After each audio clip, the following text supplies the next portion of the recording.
بركاتهم ونفعاتهم وفيوضاتهم في الدين والدنيا والآخرة. الفاتحة. أعوذ بالله من الشيطان الرجيم. بسم الله الرحمن الرحيم. الحمد لله رب العالمين الرحمن الرحيم مالك يوم الدين. إياك نعبد وإياك نستعين. اهدنا الصراط المستقيم صراط الذين أنعمت عليهم غير المغضوب عليهم ولا الضالين. بسم الله الرحمن الرحيم.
Rasulullah SAW, lan yasba'al mu'min min khairin hatta yakunal jannatu muntahahu.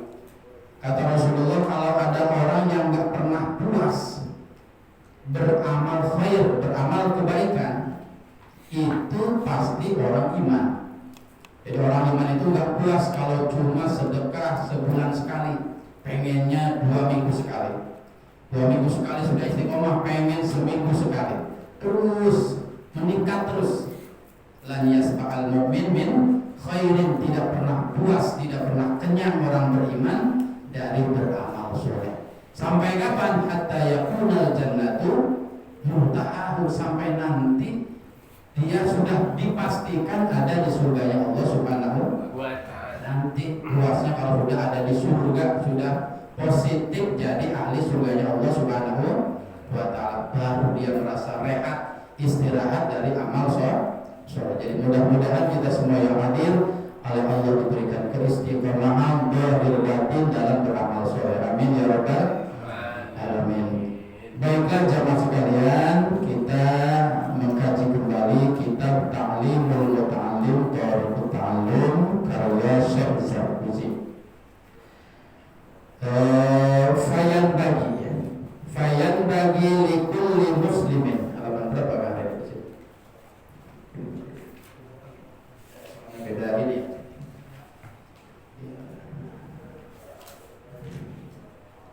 Fayan bagi likulli muslimin.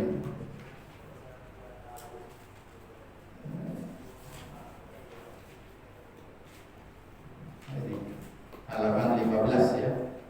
Halaman 15 baris kedua ya. Bismillahirrahmanirrahim. Qala musannif rahimahullahu ta'ala, fayanbaghi likulli muslimin ay yastaghilla fi jami'i awqatihi. Fayanbaghi, maka penting sekali, sangat penting. Apa yang sangat penting? Likulli muslimin, kepada setiap orang Islam, khususnya para pencari ilmu. Kita ini semua statusnya thalibul ilmi, jamaah sekalian ya.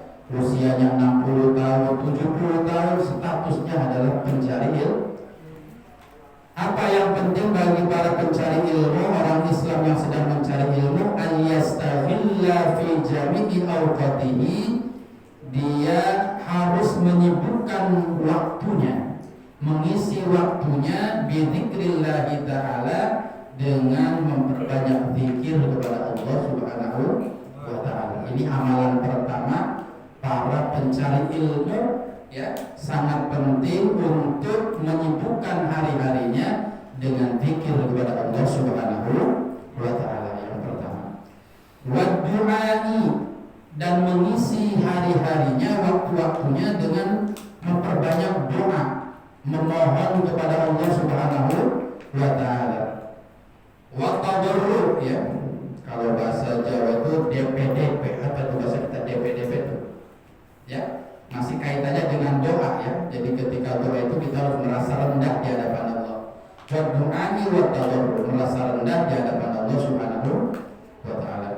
Kemudian wa qiraatil Quran, para pencari ilmu juga sangat dianjurkan memperbanyak baca Al-Quran. Wa qiraatil Quran was-shadaqati, dan memperbanyak sedekah. Nah, ini amalannya. Ad-dafi'ati lil bala, di mana sedekah ini dapat menolak bala bencana. Itu ya. Jadi ada 4 amalan jamaah sekalian yang harus diperhatikan oleh setiap orang Islam yang sedang mencari ilmu, amalannya. Makanya selalu ditanyakan, saya ini Pak Ustadz sering datang ke majelis ilmu, kok kayaknya perbuatan saya begini-begini aja, belum nampak perubahan, gak soleh-soleh banget saya datang, padahal rajin ke majelis ilmu. Ada yang nanya ilmunya seakan-akan kurang bermanfaat, seakan-akan ilmunya kurang Nah ternyata mencari ilmu itu harus tidak hanya melulu jamaah sekalian mendengarkan ucapan guru, memahami ucapan guru, tidak cukup begitu. Ya kalau ilmu saja bisa didapat ya. Bapak mendengarkan guru,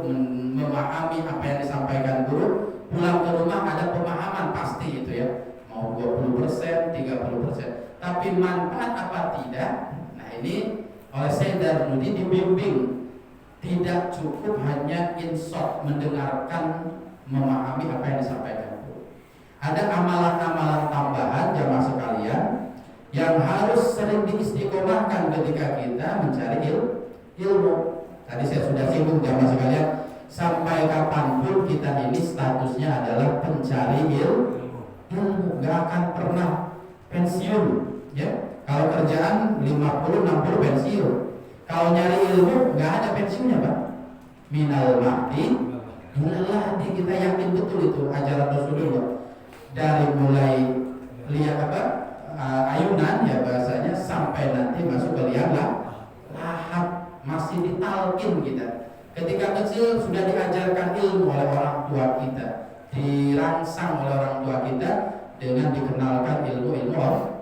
Jadi dari kecil sampai kita meninggal, status kita adalah thalibul ilmi. Maka penting sekali memperhatikan hal-hal yang menunjang kemanfaatan ilmu.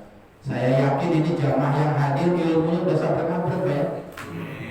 Insya Allah, husnudon aja saya banyak, tapi nggak mau saya tes.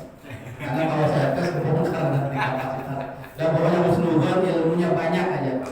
Yang kuota habis kuota berapa? Ustaz Abu Somad, Ustaz Adi Hidayat, Ustaz siapa lagi itu ya? Pokoknya Ustaz-Ustaz semua, penceramah semua yang dilihat ya. Masuk semua. Coba tahajudnya bangun nggak?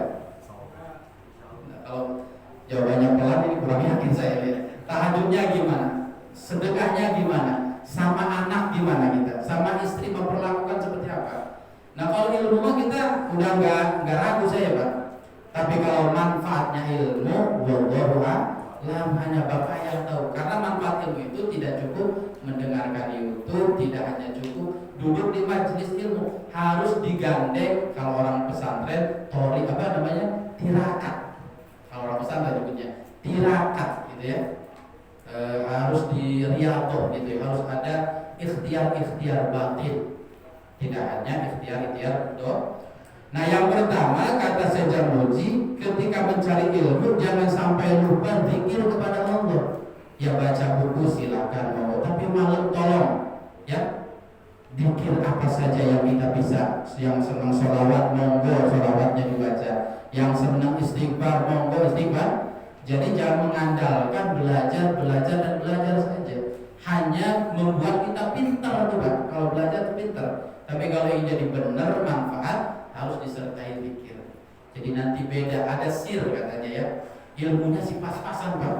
Tapi karena digandeng dengan zikir ketika dulu nyari ilmunya, ilmu sedikit kok gampang diamalkan, enteng amalinya. Itu biasanya pengaruh dari zikir. Nah kata Imam Hasan Basri, apakah zikirnya itu sendirian? Ya, zikrullah baina nafsika wa baina Allah. Monggo dikirnya dikir yang antara engkau dengan Allah saja yang tahu. Dikirnya sendirian. Malam-malam boleh silakan bangun, istri tidur, anak tidur, bapak bangun, baca sholawat, baca Quran, apa saja kesenangan bapak. Atau berjamaah. Biasanya di sini ada malam Ahad ya, ada rotiban, ada marhabanan. Monggo silakan ya, jamaah silakan. Gitu ya. Dikir sendiri atau dikir berjamaah, dua-duanya menunjang kemanfaatan ilmu. Silakan cari waktu sebisa mungkin, sesempat mungkin ada zikirnya kepada Allah Subhanahu wa taala. Tapi kata beliau Imam Hasan Basri, wa afdalu min dzalik, ada zikir yang lebih hebat lagi dari sekedar komat kami tadi, Pak. Zikir la ilaha illallah sallallahu alaihi Muhammad itu bagus, pahalanya juga luar biasa, bagus. Tapi kata Imam Hasan Basri, wa afdalu min dzalik, ada lagi zikir ingat sama Allah, nyebut-nyebut Allah, ingat sama Allah yang lebih afdal, yang lebih bagus lagi. Apa yang lebih bagus itu? Zikrullah inda maharimillah. Kita ingat kepada Allah ketika dihadapkan dengan yang dilarang oleh Allah. Maharimillah, yang diharamkan oleh Allah. La ilaha illallah gitu ya. Kadang pikirannya kemana? Yang lebih hebat lagi pahalanya, yang lebih besar lagi balasannya dari Allah, ketika kita dihadapkan dengan perkara haram, akhirnya nggak jadi ngelakuin perkara haram. Bisa dipahami nggak Pak? Gitu ya, nggak ada siapa-siapa nih Pak. Di musola nggak ada siapa-siapa, di kanan kiri nggak siapa. Ada uang di pojokan sana nih. Nengok kanan, CCTV nggak aktif, ya. Akhirnya ada orang ngerentek, kita berarti ya, mau ngambil saya di rumah nggak punya. Kalau ada orang berani-beraninya ngambil uang apa nih, kotak amal misalnya. Nah ketika mau ngambil, dia ingat sama Allah, tadzakkaru, ingat sama Allah. Akhirnya ya Allah, ini nggak baik, ini nggak boleh. Ini uang umat, nggak boleh diselewengkan, apalagi dikonsumsi pribadi. Akhirnya mau ngambil tidak jadi karena ingat sama Allah. Nah inilah zikir ini sebenarnya yang paling afdol, yang paling besar pahalanya. Dan bukan hanya sekedar kalau ingat saya ini nyolong ini nggak baik, tapi tangannya tetap nyari kunci ya, tetap aja itu Pak ya. Maksudnya Pak, setelah ingat itu dia mengurungkan niat jeleknya. Itu zikir kepada Allah. Zikir yang seperti itu tuh Pak, ngalahin pahalanya dari sekedar zikir malam-malam pegang tasbih sampai yang panjangnya 2 meter itu misalkan tasbihnya. Zikir ketika dihadapkan dengan yang dilarang oleh Allah, sampai-sampai kita tidak melakukan itu. Masuk ke rumah orang, ya, nggak ada siapa-siapa, ada perempuan. Gimana tuh Pak? Nggak ada siapa-siapa. Ini laki-laki, kalau lihat begitu gimana Pak? Ya sebagai manusia biasa pasti tertarik, ya, pasti tertarik. Tapi dia ingat sama Allah, akhirnya mengurungkan niat. Nah itu pokoknya segala bentuk keharaman ketika kita mau melakukan, tiba-tiba ingat sama Allah dan kita menghentikan niat untuk melakukan keharaman, itulah zikir paling hebat, zikir yang paling afdol dari sekedar zikir melafazkan la ilaha illallah. Makanya kata Rasulullah, kita sering dengar guru-guru kita bilang ada 7 kelompok orang, sab'atun yudilluhumullahu yaumal qiyamah fi dhillihi yauma la dhilla illa dhilluh. Kita sering dengar dari guru-guru kita. Kata Nabi ada 7 orang yang nanti di hari kiamat dapat penjagaan, dapat naungan rahmat Allah. 7 orang yang lain gak dapat, dia dapat perlindungan dan penjagaan dari Allah. Lagi butuh rahmat, lagi butuh kasih Allah, dikasih. Yang lain kagak dapat, kita dapat. 7 orang. Nah salah satu dari 7 orang itu kata Rasulullah, warajulun, seorang laki-laki, da'athu imra'atun datu mansabin wa jamalin. Ada laki-laki yang ketika di tempat sunyi ada perempuan cantik, data zamalin, wadon ayu Pak. Perempuan cantik di sebuah tempat, tidak ada siapa-siapa kecuali kita laki-laki dengan perempuan itu. Data mansabin, perempuannya banyak duit, cantik, ngiler gak Pak? Ngebayangin aja udah ngelamun Bapak ya. Ngebayanginnya di tempat yang sepi, laki-laki diajak mesum, nggak salah ngomong Pak ya. Da'athu imra'atun datu jamalin wa mansabin ila nafsiha. Udah dikunci semua di rumah. Perempuan cantik. Ngomongnya apa? Faqala inni akhafullah. Ketika perempuan itu semakin mendekat, mau megang kita, mengatakan qala inni akhafullah. Saya ingat sama Allah, saya takut sama Allah. Akhirnya lari dia meninggalkan perempuan ini.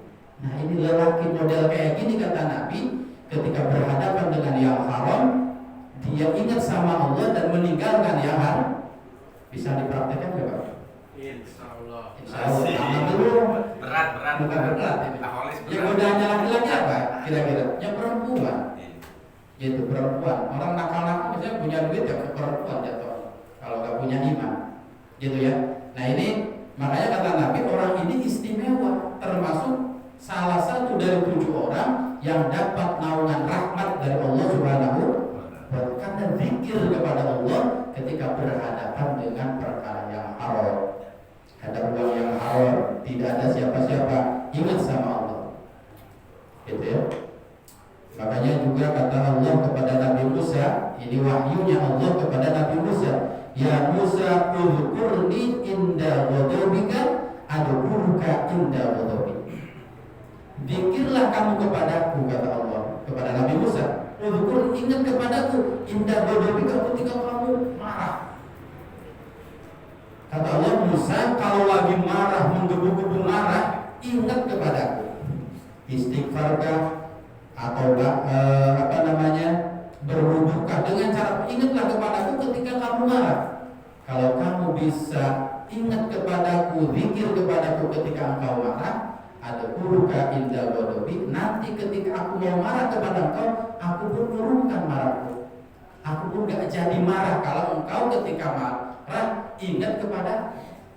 Jadi semua orang saya marah, tapi kepada engkau tidak marah, karena engkau ketika marah juga ingat kepada. Nah ini zikir yang afdol itu insya Allah Pak ya. Jadi potongannya kalau bapak-bapak sih insya Allah zikir pasti ada, habis sholat baca apa. Insya Allah kalau zikir lisan semua kita mengamalkan. Nah tinggal kita naik kelas, kata Imam Hasan Basri, zikrullah inda maharimillah. Ketika berhadapan dengan maharim yang diharamkan oleh Allah, silahkan kita ingat kepada Allah, lalu mundur menjauh dari hal-hal yang dilarang oleh Allah Subhanahu wa ta'ala. Nah kata beliau juga bahwa zikir itu tidak hanya melulu melafadzkan kalimat-kalimat yang baik tadi. Wa minadz dzikri, termasuk zikir juga adalah dzikru ma amarallahu wa rasuluhu bi dzikrihi. Termasuk zikir kepada Allah adalah kita mengingat sesuatu, kata Imam Hasan Basri, yang diperintah Allah dan Rasulnya untuk mengingat itu. Jadi zikir itu tidak hanya sekedar la ilaha illallah, baca Quran, tidak hanya sekedar itu. Itu zikir. Tapi termasuk juga zikir kita mendikirkan atau mengingat-ingat sesuatu yang diperintah Allah dan Rasulnya untuk diingat-ingat. Apa? Yang Allah nyuruh kita ingat-ingat, Rasul nyuruh kita buat banyakin ingat apa? Ingat apa kira-kira? Ingat mati di antaranya, betul. Kita kan disuruh banyak ingat mati. Ingat hutang juga mungkin ya. Ingat mati itu disuruh oleh Allah tuh, oleh Rasulullah, aksiru dzikra hadhil ladatil maut. Perbanyaklah kamu nginget-nginget sesuatu yang bisa mutus kenikmatan. Kita kalau sakit masih enak minum ya. Tapi kalau udah mati udah gak enak apa-apa, udah dikasih makan apa dia nggak bisa, udah. Dzikra hadhil ladatil. Jadi kata Rasulullah, banyakin ingat mati. Dianjurin ingat mati. Berarti kalau kita lagi merenung ingat mati, akhirnya menggairahkan kita untuk taat kepada Allah, itu berarti sedang zikir kepada Allah. Itu ya. Jadi tidak melulu la ilaha illallah. Bapak tiba-tiba, ya Allah saya udah 60 tahun, hitungan Rasulullah 3 tahun lagi nih saya. Jatah di dunia 3 tahun lagi. Tapi bisa saja 3 hari lagi. Bisa saja 3 jam lagi, bisa saja 3 menit lagi, 3 detik lagi, bisa saja. Akhirnya nyari tasbih tuh, akhirnya punya uang cepat sedekahin sama orang, gitu ya. Karena sedekah yang paling bagus itu jamaah sekalian bukan sedekah ketika ada orang yang kalau sudah sakit, sudah baru ingat mau sedekah, takut kita pendek umur gitu ya. Tuh di ATM dikeluarin semua, ke musola, ke masjid baru. Rasulullah ditanya oleh sahabat, ya Rasulullah, ayu a'dhamis ajra shadaqatan. Ya, sedekah yang paling besar pahalanya itu sedekah apa? Sedekah ketika apa? Kata Rasulullah, anta shaddaq wa anta shahih. Sedekah yang paling besar pahalanya engkau sedekah kepada orang lain, wa anta shahih, dan engkau ketika dalam keadaan sehat. Lagi sehat nih Pak. Ya. Orang sehat itu kan pikirannya bakal banyak duit. Ya buat senang-senang biasanya, buat beli inilah, beli itulah, keinginan dirinya. Tapi ketika kita sehat, ada rezeki, kita sedekah, itulah sedekah yang paling besar pahalanya. Sedekah ketika kita sehat. Jangan pas ketika sakit ngumpulin anak, itu uang bapak yang di situ anterin ke Pak ini buat sedekah. Karena ngerasa udah pendek umurnya gitu, baru ingat sedekah.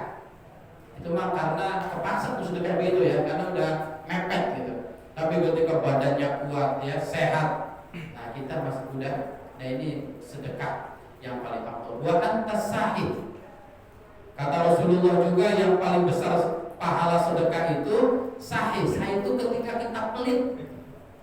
Ya, watak manusia Pak, ya. Ada sahih, ada sahih. Jadi sahih itu kita pelit. Ini uang, ya.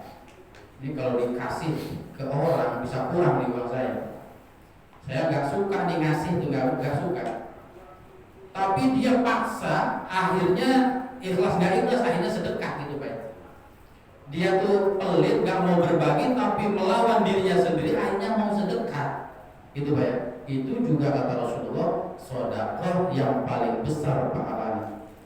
Wa anta tamannal ghina, dan sedekah ketika engkau ingin sekali menjadi orang kaya. Orang kalau lagi banyak nabung, seneng gak sedekah? Bapak nih kan ada target nih, pengen beli Avanza misalkan, udah motor udah hujan mulu gitu ya, beli Avanza, nabung tiap bulan 2 juta, 5 juta. Nah kan pengen naik nih levelnya Pak ya, pengen lebih kaya kelihatan orang. Tapi ketika ada keinginan untuk kaya itu, kita memaksa diri untuk sedekah. Berat nggak Pak kira-kira? Orang pengen punya uang 100 juta, nabung tiap bulan, tapi tabungannya ini sementara disedekahkan dulu. Berat apa tidak Pak? Berat. Karena masyakotnya ini, beratnya ini, oleh Rasulullah diberikan afdhalu ajran, pahala paling besar sedekah ketika kita ingin menjadi kaya, lagi target kaya, tapi tetap bersedekah. Ini ajaran Rasulullah Shallallahu Alaihi Wasallam. Jadi kembali lagi, termasuk zikir itu adalah mengingat-ingat mati. Ya. Jadi ingat mati itu bukan sampai sedih, nggak ngapa-ngapain Pak, bukan ya. Ingat aja, saking ingat kemana mati, ada nggak kedenger, jamaah kelewat, baca Quran enggak, bukan ingat mati itu apa ya? Nah itu bukan ingat mati, itu kita sadar bahwa kita ini umur semakin mendekat kematian, akhirnya bergegas melakukan amal soleh. Berarti itu ingat mati itu kalau begitu Pak ya. Gitu. Ingat sama biaya anak Pak. Bapak kan ingat setiap bulan, ingat SPP yang ingat. Ya bukan hanya sekedar ingat Pak ya. Bapak ya harus kerja, harus pontang-panting nyari rezeki. Kira-kira SPP-nya aku bayar. Jadi nggak cukup Bapak ingat, saya tuh ingat banget sama anak tuh, biayanya, bayaran, tapi ya di rumah aja nggak ngapa-ngapain. Ya bukan ingat itu Bapak ya. Jadi ingat itu disertai apa? Disertai ikhtiar amal soleh. Termasuk juga apa? Kita diperintah Allah sama Rasul ingat ilmu Pak. Bapak pernah nggak nginget ya dulu tuh Ustadz Haji Jidan tuh nerangin masalah akikah tuh, apa itu hukumnya akikah ya? Saya lupa tuh. Ingat-ingat wajib apa fardu ain apa fardu kifayah, ingat-ingat tuh. Dibuka lagi kitabnya gitu ya, belum marumnya dibuka, hukumnya akikah apa dulu tuh ya? Saya lupa lagi. Dia nyari kitabnya, diingat-ingat. Kalau di kitab nggak ada, nyari lagi ke temennya. Kemarin Ustadz Zidan nerangin tentang akikah hukumnya apa ya? Berikhtiar mengingat-ingat kembali ilmu yang lu, berarti mengingat ilmu yang lupa juga termasuk zikir kepada Allah Pak. Ingat-ingat ilmu yang pernah lupa, nyari kitabnya, putar lagi videonya, nanya lagi ke ustadznya, itu dalam rangka zikr. Kemudian lagi apa? Ingat dosa, sama tuh ya. Ingat-ingat dosa, kita kan disuruh tobat Pak ya. Betul gak Pak? Ini gak bisa kita tobat kalau nggak ingat dosa Pak. Kalau ingatnya, wah saya mah alhamdulillah sholat 5 waktu gak pernah telat. Kemudian apalagi jamaah gak pernah lewat, malam tahajud gak pernah lewat, baca Quran. Ya kalau diingat itu terus ngerasanya gak punya dosa. Tapi kalau kita ingat dosa-dosa di masa lalu, ingat dosa ketika masih muda dulu, nah ini akan menggairahkan kita untuk bertobat kepada Allah. Jadi ingat-ingat dosa, termasuk ingat-ingat hutang Pak. Benar. Ini hutang kalau nggak diingat nggak bayar kita Pak. Ditegur ngambek nanti jangan. Saya nggak hutang, nggak punya hutang. Itunya nggak ada bukti, kita nggak ada bukti, ya sudah repot. Gitu ya. Jadi ingat-ingat hutang, ingat-ingat dosa, ingat-ingat ilmu, ingat-ingat mati. Itu kata Imam Hasan Bisri adalah zikrullah.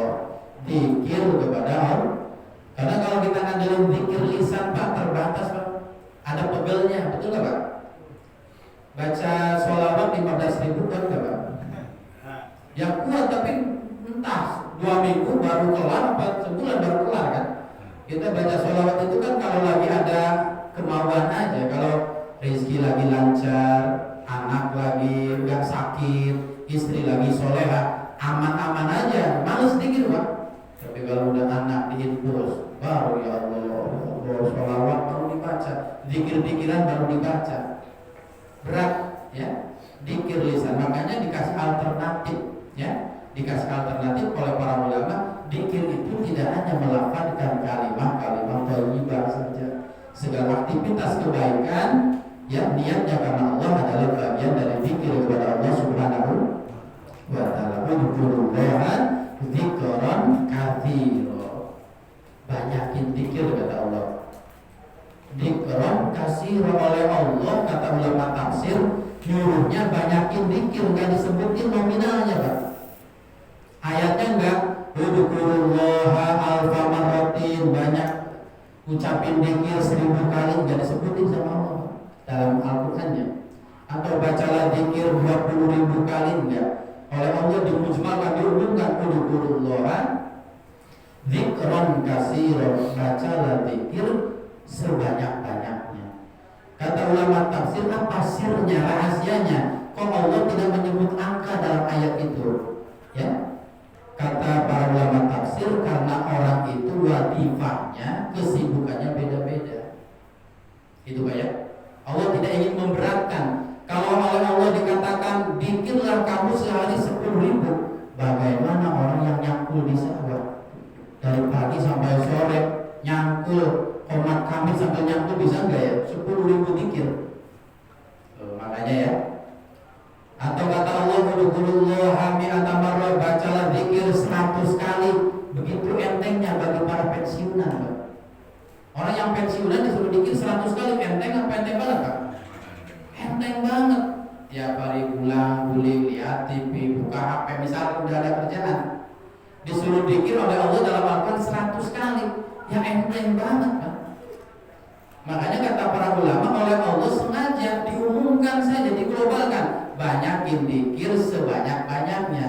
Nanti banyak itu tergantung wadifah, tergantung kesibukan kita masing-masing. 300 sholawat itu sudah banyak bagi para pekerja kuli bangunan misalnya. Kuli bangunan bisa sholawat sehari 300 kali. Udah dzikran katsira, zikir yang banyak, Pak. Betul nggak Pak? Masih sempet-sempetnya kuli bangunan baca sholawat 300 kali sehari. Itu sudah banyak sekali. Badan capek, pikiran mikirin bangunan, mikirin, masih sempet-sempetnya baca sholawat. Berarti zikir yang baik oleh Allah akan dihargai zikirnya. Walaupun ada orang yang tidak punya pekerjaan, pengangguran, ya, baca zikir sholawat 1000 kali, ya sedikit Pak. Ya harusnya 10.000 kalau yang pengangguran, yang nggak punya kesibuk. Jadi kembali nanti banyak sedikit itu sebenarnya tidak menjadi pertimbangan Allah ya. Wadifahnya apa kita semakin sibuk akhirnya cuma bisa istighfar 100 kali, ya sudah banyak 100 itu. Tapi bagi kita atau kita yang sibuk mencari ilmu, santri-santri itu kalau di pesantren Pak, jarang sekali waktu zikir itu jarang. Habis ngaji pindah lagi ke kiai ini, ngaji lagi. Jadi nggak bisa zikir pegang tasbih la ilaha illallah, nggak bisa. Gitu ya. Tapi nyempet-nyempetin baca sholawat misalkan cuma 50 kali, ya sudah banyak. Di tengah kesibukannya mencari ilmu, masih sempet-sempetnya membaca sholawat 50 kali. Jadi sekali lagi perbanyak zikir itu nanti tergantung nanti kesibukan kita masing-masing. Ada yang angkanya banyak tapi sedikit menurut Allah karena pengangguran. Ada yang angkanya sedikit menurut kita tapi di hadapan Allah justru banyak karena dia dalam kesibukannya yang luar biasa masih sempat zikir kepada Allah Subhanahu wa taala. Tapi ada 2 orang ya yang tidak akan mampu berzikir kepada Allah. Ada 2 orang kata para ulama ya. Gimana nggak bisa zikir, berat aja zikirnya gitu Pak ya. Atau kalau bisa zikir pun ya sedikit paling, ya baru 30 udah resah gitu ya. Dibaca sama kiai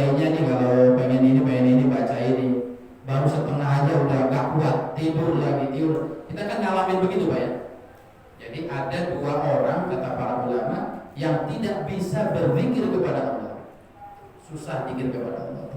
Yang pertama adalah al-munafiqun, orang yang munafik. Orang munafik juga bisa zikir, ya. Kalau berzikir pun sedikit sekali, nggak bisa kuat lama berjam-jam.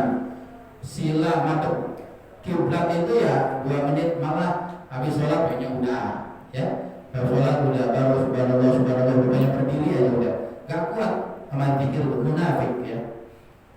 Kata para ulama al-munafiqun. Dan Allah sendiri yang bilang dalam Al-Quran kalau orang munafik nggak bisa zikir sama Allah, ya.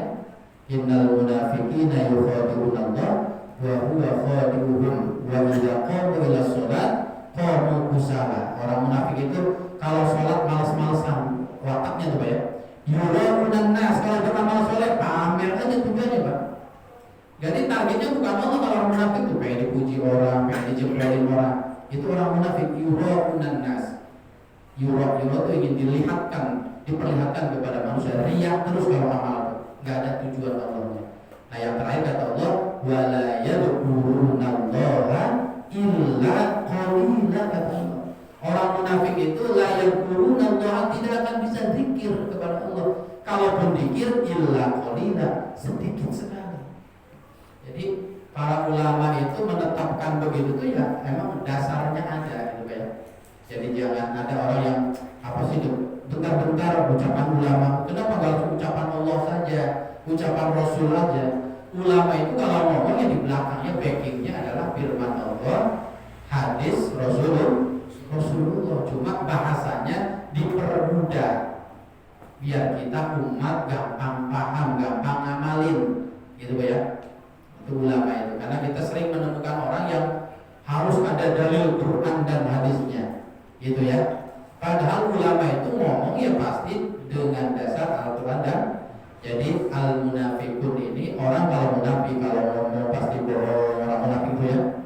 Kemudian apa lagi tuh ayatul munafik tuh? Baida kata wa'ada, ketika berjanji pasti ngingkarin dulu, ya.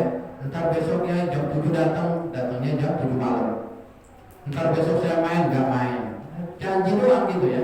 Nggak pernah ditetapin.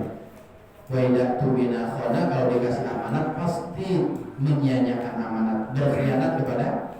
Dan cirinya lagi kata Rasulullah, orang munafik itu apa? Wala yatakhallafu anha illa munafik. Dia paling gak suka sama sholat berjamaah, kata Nabi itu. Orang munafik itu paling males sholat berjamaah, gak mau, pengennya sendiri cepet, gitu aja udah. Kalau sholat jamaah kan apa kata imam? Imamnya yang baca Al-Baqarah ya puyang gitu, Pak, ya, kapok kan. Nah, gitu. Jadi wala yatakhallafu anha illa munafik. Tidak ada yang meninggalkan sholat berjamaah illa munafik, kecuali orang-orang yang di hatinya ada nifaq, ada munafik. Nah, itu ya, kita tinggal meraba saja, gitu, ya. Nah, orang munafik. Yang kedua, yang sulit berzikir itu kata Quran adalah al-zalimun, orang yang zalim.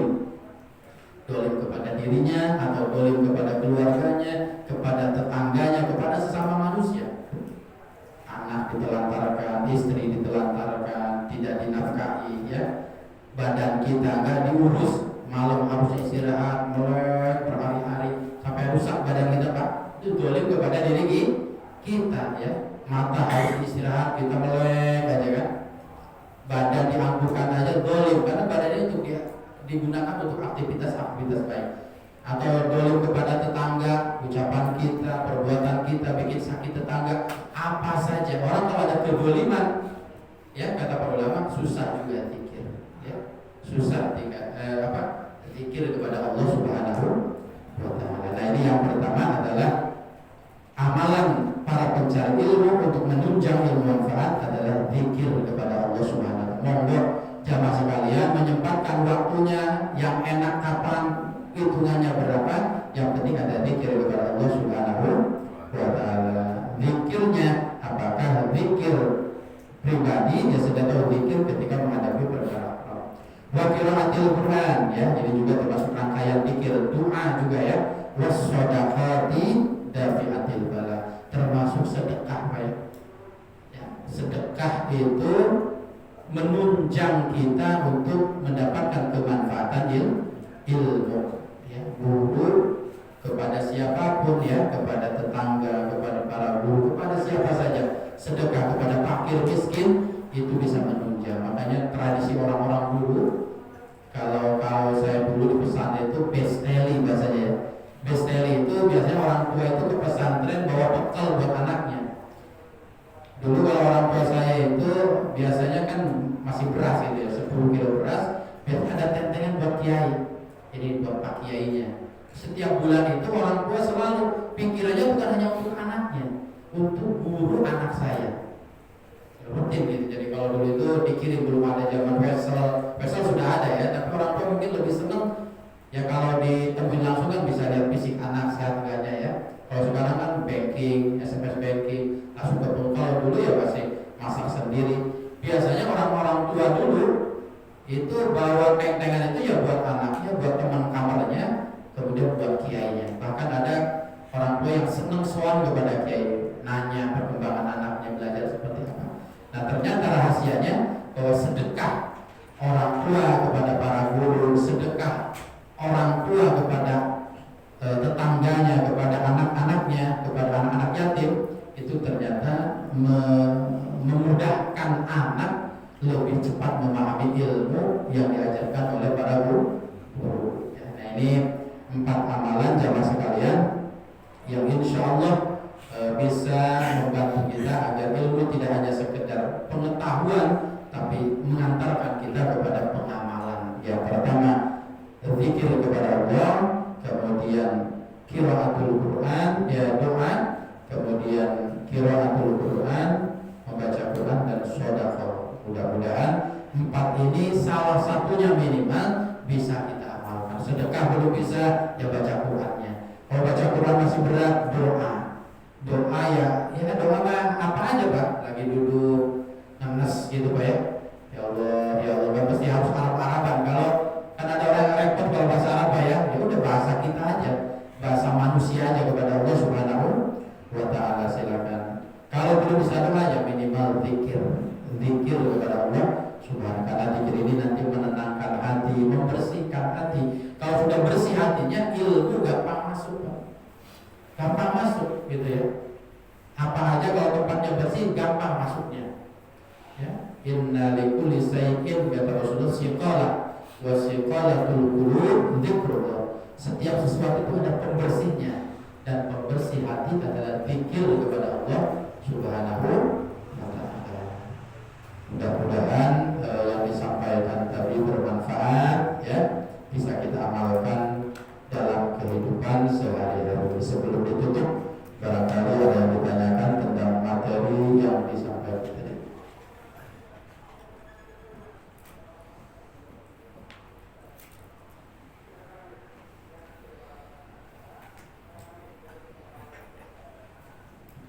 Cukup. Kalau kita sedekah pakai uang haram, sedekah gimana?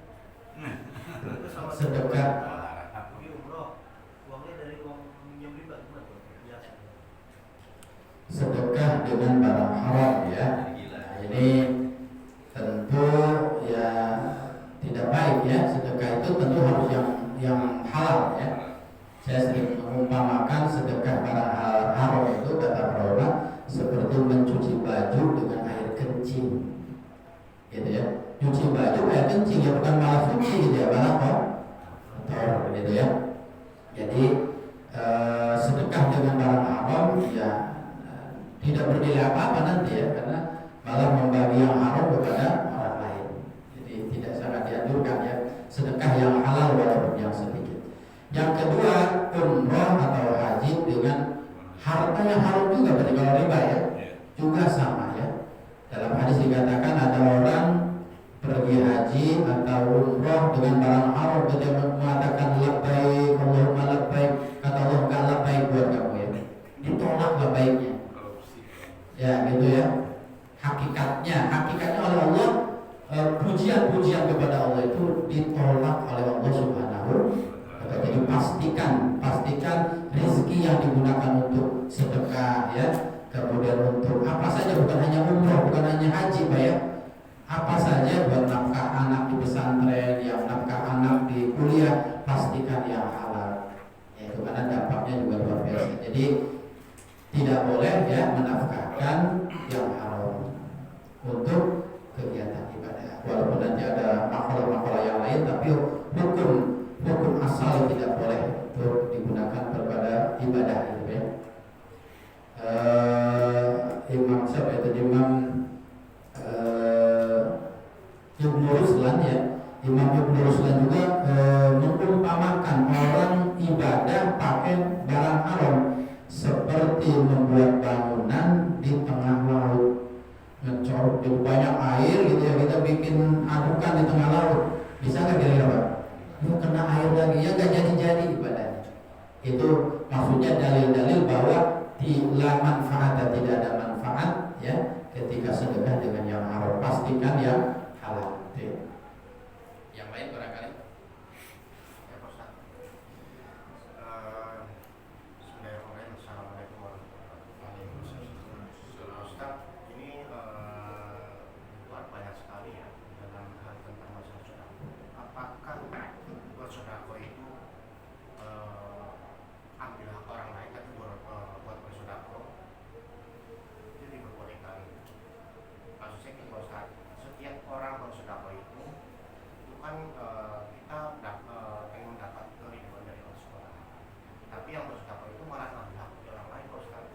Yang sedekah Hak orang lain itu udah kita juga bersedekah gitu. Orang gimana kurang Jadi orang bersedekah tapi ngambil hak dari orang lain. Oh, ngambil hak dari uang hak orang lain. Orang lain. Nah, itu Sedekah sering melihat bersama kayak tadi. Ya, mirip ya. kan ini kan makanan tadi Pak. Iya. Ya, kalau ini hak orang lain diambil tapi buat bersedekah. Itu gimana Ustaz? Ya sebenarnya sih kalau pemahaman saya agak mirip juga gitu ya. Hak orang lain juga kan berarti haram kita, hak orang lain untuk orang lain kita ambil berarti mengambil hak orang lain. Jadi ada kemiripan dengan pertanyaan pertama ya. Jadi karena hak orang lain kita ambil statusnya kan haram gitu ya. Atau harta orang lain ini buat adik kita misalkan ya, ini dari orang tua ini buat adik kamu. Uang ini digunakan tanpa sepengetahuan izin adik kita untuk sedekah, itu berarti haram ya. Itu karena haknya.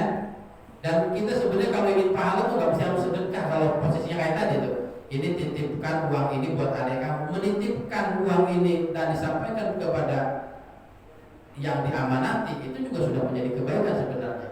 Ya itu. Syukur-syukur kita punya sedikit sedekah. Artinya kalau belum sempat sedekah kita antu-antul amanat ya, kita menyampaikan amanat orang kepada yang berhak, itu sudah menjadi nilai kebaikan sebenarnya gitu ya. Jadi Pak Olis tadi juga sebenarnya tidak boleh berarti ya, sudah jelas-jelas diharamkan berarti kita mengambil hak orang lain uangnya untuk sedekah. Ya sama lagi nyuci baju pakai air kencing. Jadi bukan keriduan nanti kepada Allah Subhanahu wa taala. Kalau tadi dalam hadis itu ada tuh tentang zikir itu orang zalim, berarti kan orang zalim itu ya. Kata Allah, kulli zalamah kepada Nabi Daud, katakan kepada orang zalim, la yadkuruni, udah jangan banyakin zikir di saya. Itu makanya Allah enggak suka zikirnya orang zalim tuh. Kenapa orang zalim ya susah zikir? Karena Allah enggak senang zikirnya orang zalim. Kulli zalamah la yadkuruni, katakan wahai Daud kepada zalamah, hai zalimin, orang zalim, untuk jangan zikir kepadaku. Nabi Daud kan agak aneh nih. Allah, kenapa enggak boleh orang zalim berzikir kepada Allah? Lima daya. Kenapa ya Allah orang zalim enggak usah banyak-banyak zikir kepada Allah? Kata Nabi Daud, kata Allah, saya ini ya, kalau ada orang zikir kepada saya pun akan memberikan rahmat kepada dia. Zikir lagi kepada dia ya. Tapi wa inna dzikri iyyahum an al-anahum. Tapi kalau orang zalim zikir kepadaku, yang nyampe al-anahum, laknatku. Semakin banyak dia zikir kepadaku, semakin banyak laknatku kepadanya. Orang zalim itu ya. Makanya Allah dikunci mulutnya biar gak banyak zikir, biar gak banyak laknat gitu ya. Jadi ada orang yang sepertinya mau ini ya, mau dapat keriduan Allah, tapi Allah justru tadi kayak yang haji, yang apa gitu ya, sudah jelas-jelas barang haram. Ya labbaik kata Allah, gak labbaik, udah gak bisa. Ya mungkin di mata manusia ya ibu haji, bapak haji kan, tapi insya Allah gitu ya. Jadi jangan menggunakan barang yang untuk haram untuk kebaikan kalau bisa ya. Yang mendingan cari kebaikan-kebaikan lain, kalau belum bisa sedekah dengan barang yang halal gitu ya. Ustaz, kalau barang nemu uang nemu 50 apa 100 kita infakin sedekah. Nah, ada aturan fikihnya, luqotoh nanti ya. Luqotoh itu barang teman, ada aturan amalnya. Makanya saya itu kalau mau apa-apa jangan diambil karena berat resikonya Pak. Kalau luqotoh itu barang teman harus diiklankan, diumumkan. Bapak mau nggak mengumumkan uang 5.000 di grup gitu ya? Ya walaupun disedekahkan gitu, nggak boleh disedekahkan dulu, ikuti aturan syariatnya dulu, gitu ya. Saya menemukan uang sebesar titik-titik, jangan sebesar 200.000 nanti ada yang ngaku tuh ya. Jadi disamarkan kalau menyebut nominal nggak boleh menyebutkan nominal, karena ini mengantisipasi ada pengakuan orang. Nah saya menemukan uang sebesar titik-titik di pintu musola. Orang kan nyamper uang saya berapa? 200 ya, 20.000. Taruhan gitu Pak ya. Makanya nggak boleh mensorehkan menjelaskan nilai nominal yang hilang, gitu ya. Saya menemukan HP di sekitar, jangan sebut merek ini ada pulsa udah orang yang tadi yang ngaku jadi ngaku gitu ya. Nah kalau ada nemu uang apa saya lewat aja udah saya, karena resikonya berat gitu ya. Ada aturannya, jadi luqotoh itu nanti diambil boleh. Ya kalau mau benar-benar ibadah nggak apa-apa Pak ya, dihilangkan di tempat-tempat keramaian, pasar tabu ditempel. Resikonya mau nggak begitu tuh? Di grup di share, di pengumuman di share. Nggak ada yang ngaku tunggu 1 tahun, disimpan tuh barangnya. Lah iya, makanya resikonya berat, gitu ya. Jadi jangan langsung 10.000 ke kotak amal dapat pahala nanti dulu gitu ya. Ada aturan fikihnya gitu kan. Nanti ada bab fikih di takrib itu bab luqotoh, bab tentang barang temuan, ya. Bab temuan. Jadi ngambil, apalagi kalau diambil masukin ke sini belanja ke warteg, ya udah jelas-jelas haram itu kan. Punya siapa dibeliin nasi uduk misalkan ya. Jadi ada. Nah kalau sudah setahun gitu ya, kita silahkan dipakai. Tapi kalau tiba-tiba besoknya ada yang datang ke kita, ya doman nanti, doman itu mengganti. Ya tetap, ya susah-susah juga Pak. Kita apakah udah setahun nih, udah diiklankan, gak ada yang ngaku. Saya mepet nih buat SPP anak, duit 1 juta nih, digunakan misalkan tongkol. Kalau ada yang datang, doman dengan menyebutkan kriterianya Pak. Uang saya begini, jatuhnya di sini, kejadiannya mau benar, uangnya begitu. Maka doman itu wajib menanggung, membayar kembali. Makanya saya tuh paling nggak pernah saya tuh kalau nipu uang dari mulai 2.000 sampai 2.000 nggak pernah diambil karena berat resikonya. Jangan aja Ustaz ya. Tapi kalau bapaknya mau beramal soleh, kan jadi kebaikan tuh Pak. Kalau memang benar ada orang yang hilang gitu Pak, dompet. Kalau dompet kan ada alamatnya tuh, ya bantu aja nggak apa-apa. Biasanya juga dapat uang tip ya tuh. Lumayan kan? Ini kalau nggak mau resiko, gitu Pak, ya udah lewat aja. Tapi kalau Bapak ingin beramal soleh, kasihan gimana ini susahnya orang kalau hilang dompet, hilang segala-gala. Uang mungkin nggak seberapa, dokumennya kan. Nah boleh, silakan. Jadi pilihannya ada 2. Kalau mau beramal soleh, sabar dengan proses, bagus Pak. Tapi kalau nggak mau repot, lewat aja udah. Bagus tuh, udah ketemu tuh. Gitu Pak ya. Itu ya, lewatin aja. Cukup ya, lewatin aja. Kalau orang kerjaannya maling, terus uangnya masih kotak amal gitu Ustaz. Apa gitu Ustaz? Kalau apa? Kerjaannya maling, ya kan atau orang. Oke, Robin Hood. Pemasangannya masih kotak amal gitu. Ya sama aja. Yang tadi ditolak Ya buat dirinya sendiri aja dah gitu kalau ini. Keluarga kalau bisa mah jangan gitu. Ya yang kalau bisa buat dirinya sendiri. Bagi-bagi apalagi ngaplopin ustaz gitu ya. Nanti ini keceplosan. turun banget ustaz nggak mau mikir ya. Tapi kita nggak boleh sudut kalau ada orang ini kayaknya dari uang haram nggak boleh ya. Nggak boleh itu sudut seperti itu. Cukup barangkali ya. Wallahu a'lam. Al-Fatihah.